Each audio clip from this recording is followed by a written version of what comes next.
When I was a teenager, I reached out to girls and alcohol and drugs and things like this because I wanted to feel something. I wanted to feel love.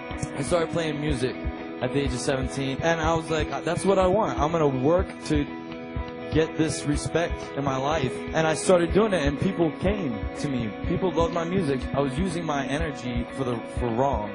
I wasn't doing the right thing with it. And I feel like now that I look back, I think God was like, man,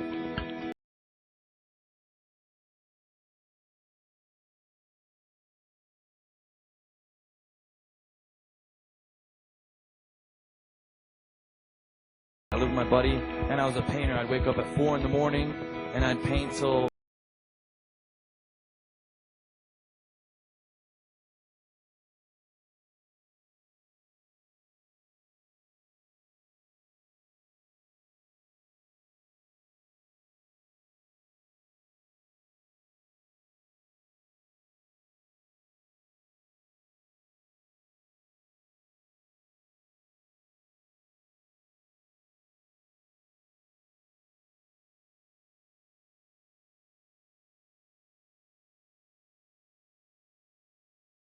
God, if you're real, Jesus, if you're son, Jesus, and I was just like that, man. I was taunting. I was like, because I didn't care, because I never saw any proof of any of this.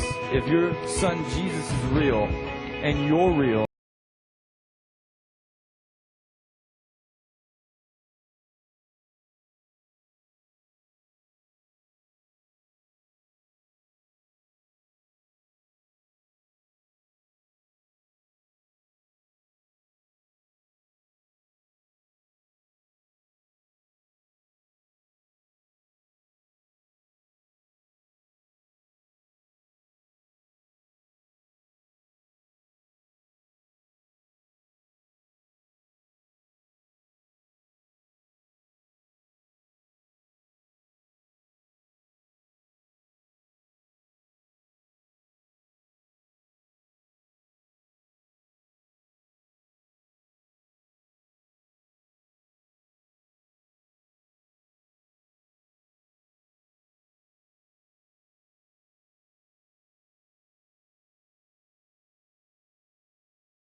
Sleeping Giant. It's not about music. This is about worship in the heavens, you guys. So lift your voices and lift your arms, and we're going to worship Jesus tonight. So just the Holy Spirit is the most important guest at a Sleeping Giant show. That's all we want, is for the Holy Spirit to come and make himself known.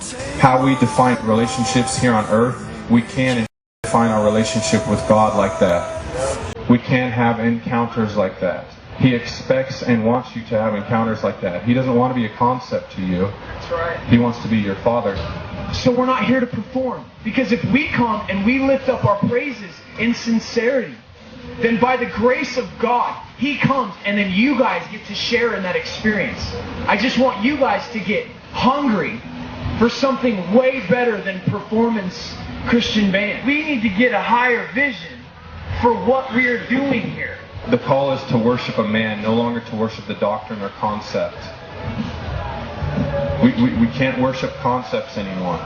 Because when we look at Him, when we're actually having experiences with God and responding to God and responding to who He is, responding to His goodness, responding to His grace, to His mercy, to what Jesus did for us on the cross, when we respond to that, what that actually does is establishes His throne room or His kingdom or His authority here on earth.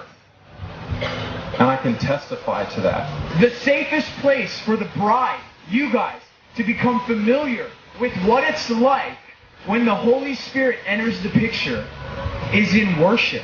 But tonight when we play, when you guys see us play, I want you to come with an expectancy that because we're lifting up praises biblically that sometimes are spontaneous, that God is establishing room for himself to hang out. We want to see Jesus lifted up, and we want him to get the glory, and we want Jesus to draw all men to himself, and whatever your language is, we want God to get the credit. When Tommy talks about worship and having like an experience in heaven, accessing heaven, looking at him in the face, and then responding to that. That's worship.